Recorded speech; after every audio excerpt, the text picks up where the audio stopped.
Hey guys, Sean here. Well, I'm pretty excited about this video. So, I've had this idea now for quite a few years, and I came across a pretty cool guy that designs and manufactures his own firing system. So what I'm about to show you is a long time coming. But before we get into that, I want to talk to you guys about these sequencers, why I like them so much, their use, capabilities.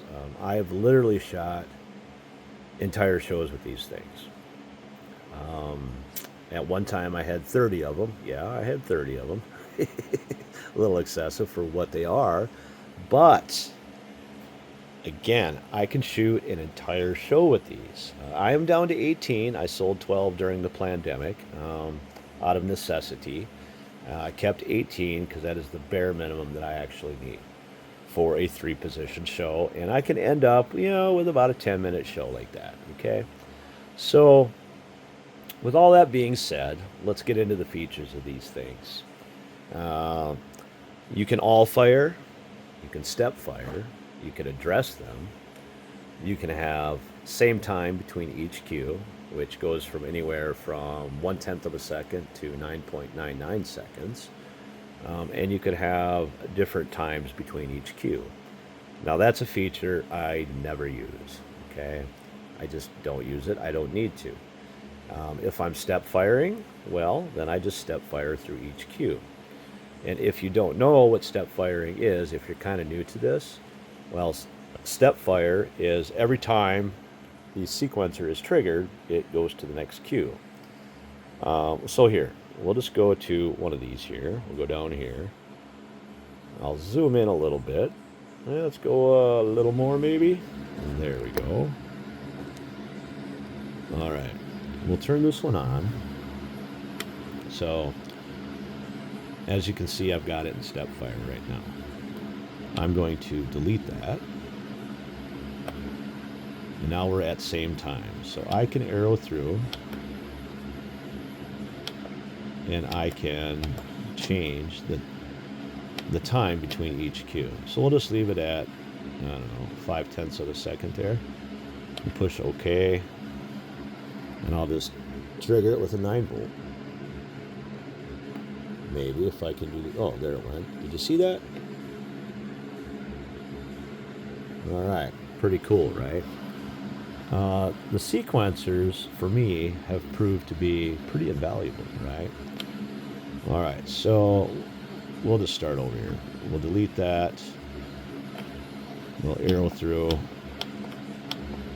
Okay, so there's all fire. And what that means, all cues fire at the same time. There's step fire, so you can step fire through it. There's the same time between cue. Now you can go through your time here and go each cue to a different time. I'm not going to do that because it takes a little bit of time. So let's get back to step fire. All right. Okay, now I want to address it. So you can see I've already got it addressed to 3. So I can delete that. And I can change it. So if I want to go to address 1, see it's flashing, 2, 3, etc. Okay, it's really pretty straightforward. And we're just going to push OK. We'll shut that back off for now. All right. So, like I've said, I've used these to shoot entire shows. I've done sweeps with them, gas mines. I've shot finales with them. They really are an affordable option for add-on cues. Well, ever since I did the videos for Pyro Creations, every year I get contacted. This year I've probably had close to 100 guys contact me about sequencers. And it seems to be about the same every year. You got preseason, during the season, after season, and some randomly throughout the year, right? Okay, so, I'm not sponsored. I don't get paid for any of this. I just do this because I think this is a really good product, okay? And one thing that always gets brought up is how cool it would be if these were scriptable, right? Okay, well, you got three 9-volt batteries. It's a 20-volt system or 27-volt system. Typically on fresh batteries, I get 24 to 25, 25 and a half volts out because it does take a little voltage to run them, right? Let's talk about battery usage. So, batteries are expensive. Each one of these runs three 9-volts. Well, in comparison to, say, like those little Chinese 4Q modules where it takes double A's, a lot of guys change those out every year. That gets really expensive, okay? Um, so I can typically, well, the last time I changed batteries in there was just a few months ago. I had had them in there for just a skosh over 4 years. And I was getting down 12 to 14, maybe 15 volts per Q. So I thought it was time to change them. Will they still work? Absolutely, they'll still work. I probably could have got another year out of them, right? Um, but I chose to put different batteries in them. So, with that being said, um, with a higher Q output voltage, that means you can run more matches per Q. And I constantly get asked that a lot. So, like with my old Kingdom 10Q sequencers that were only 18 volts, I could pop off like 10 of those at a crack. Now, I've been able to do that with some of these. Sometimes it's less. A lot of it depends on the matches being used. So that is something that you would have to test on your own, okay? I can't give you a rock solid answer on that. So, as I mentioned, I've shot these for entire shows, finales, gas mines, single shot, sweeps, mine runs, etc. And I've worked with, I've been on, 1,000+ Q count shows. I've worked with demos. I've been on, well, I've been into this for a long time. Officially since like 2003. Prior to that, I was just a little boy, and my grandpa would bring over firecrackers, and we would have fun blowing up little army guys and stuff like that. It was pretty cool. So, doing demos, a couple inventions I've put out there, different rack ideas and stuff. This is a hobby that I just can't get away with. When COVID hit, I was sad. Um, I delivered my last load of fireworks to a guy, and we were driving home, and my wife says, "Honey, that had to be really hard for you." I had to pull over because I teared up. There's such a passion in this hobby for myself, and I'm sure a lot of people can relate. Once it's in your blood, it's in your blood. Well, I'm back at it now. I'm not as heavy into it as I once was, but I've always had this idea of being able to make these scriptable. I've talked with manufacturers overseas, some U.S. based ones, etc., and nobody really seemed interested. So one night I was digging around on Facebook, and I came across Crackle Cube. Now I don't know if everybody knows what this is or not, but Steve, he is the designer, manufacturer, builder, everything. He has designed what is called the Crackle Cube. He designed this to be able to work in conjunction with the little Bilisan Chinese 4Q modules. Now you should see what these people are doing with those little modules and the Crackle Cube, the pyro musicals. It's absolutely amazing what they're doing. Super impressive. Again, cost, right? How many backyard guys who want to do a show for their friends and family once or twice a year really want to go out and spend the thousands of dollars it takes to be able to do a pyro musical with higher end gear, right? Yeah, it's nice to want, but is it absolutely needed? I don't think so.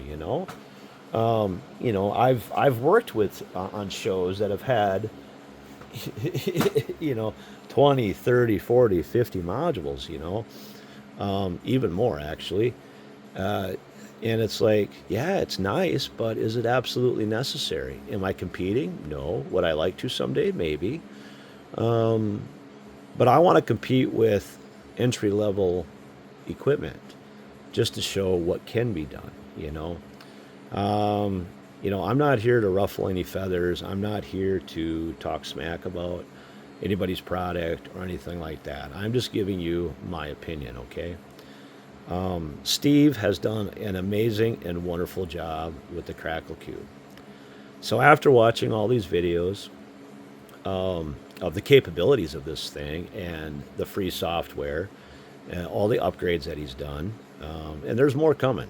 Um, the guy's, I call him a genius because he is. He just knows what's going on here. So I talked with him about my idea about being able to make these scriptable. And so, without further ado, here is the prototype, which is going to be called the Sequence Shooter Box, or the Sequencer Shooter Box.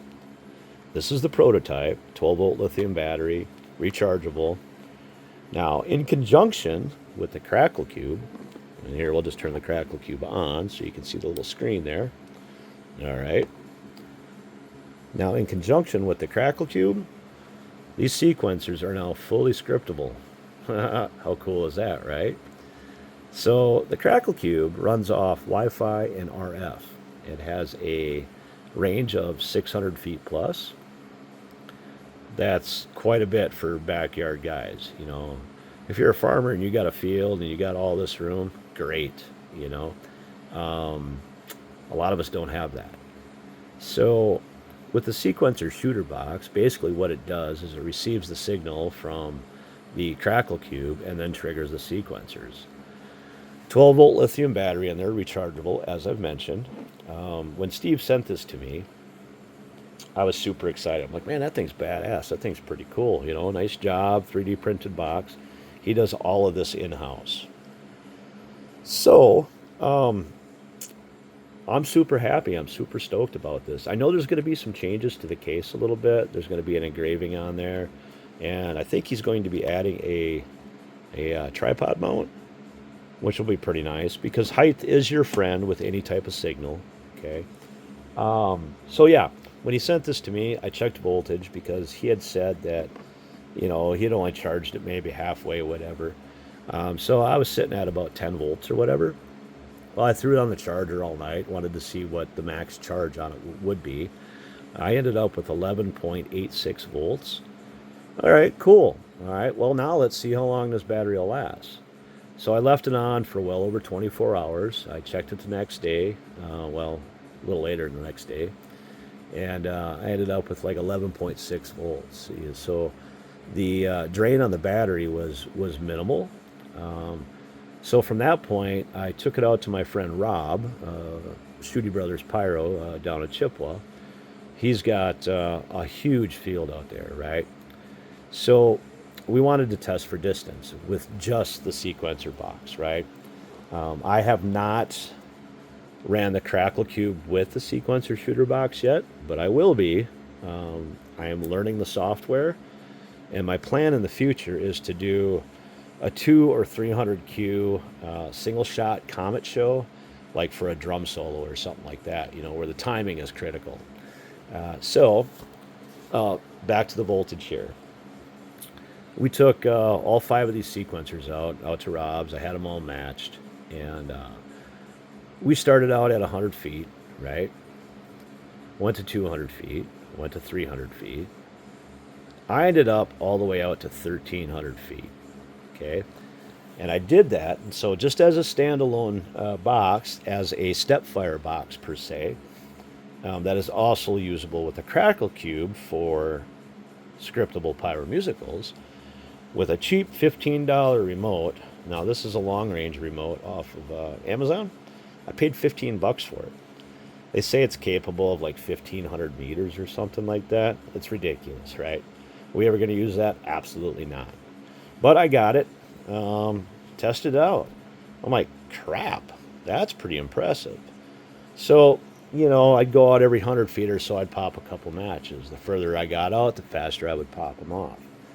So let's just give you a quick demo of this. I am just going to take this scab wire here. We'll hook it up to the sequencer shooter.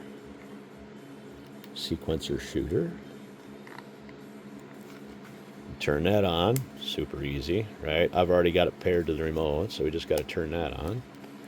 We'll turn the units on here. Now again, I've got these all in Stepfire. And let me get you focused in like that. Let's zoom in a little bit.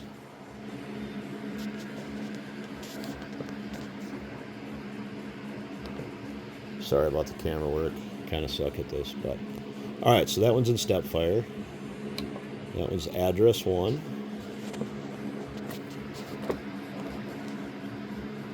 That one's address 2. And that one's address 3. So essentially, as a standalone system here, let me zoom back out.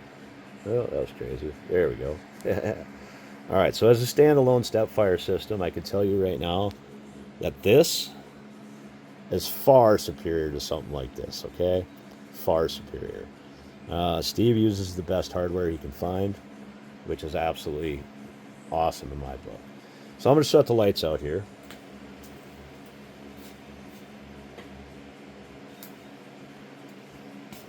And we're just going to Stepfire through some cues, all right? So just follow this line right here, and you'll be able to see them.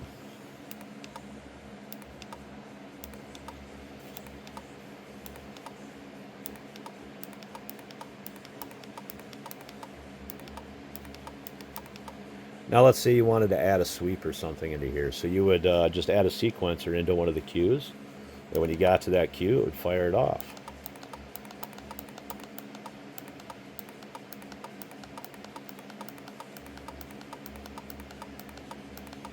All right, pretty cool, huh? Let me turn those lights back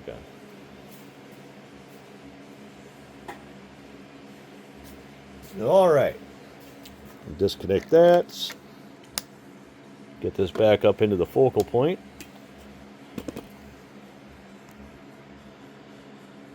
All right, so, with all this being said, and all the input I've had over the years from fellow sequence users, that's what really persuaded me to try and find somebody to do this. Steve has been fantastic. The guy is a genius. The Crackle Cube has capabilities that are far superior to what the cheaper Chinese systems are that are out there. And of course, I'm going to brag it up because I've seen what it can do. So I would like to give everyone here some homework, or anybody that runs the Crackle Cube, to put your comments down below. The pyromusicals that these guys are doing with affordable equipment absolutely rivals some much higher end systems. Okay, the timing, the effects that these guys are doing, it's really pretty impressive. So I'm super excited about the sequencer shooter box. I'm excited to be able to do a pyromusical with the sequencers. So I'm in the process of learning the software, scripting, blah blah blah. So stay tuned, because you're going to see, like a pretty cool little short scripted drum solo using single shots, okay? Hopefully we'll be able to get that done in a couple weeks. I don't know. My work schedule is crazy, so it might be a couple months, but stay tuned. And I'm going to ask you guys to do something that I have never asked in any one of my videos ever. I'm going to ask you to please like this video. The reason why is because it really helps with the YouTube algorithms. I'm going to ask you to share this video if you are so interested in doing so with other pyros. Okay? I need your input. I'd like your ideas, pros and cons, your thoughts. If you're a user of said sequencers and Crackle Cube, I would love to hear from you. So with all that being said, thanks, and we'll talk to you later.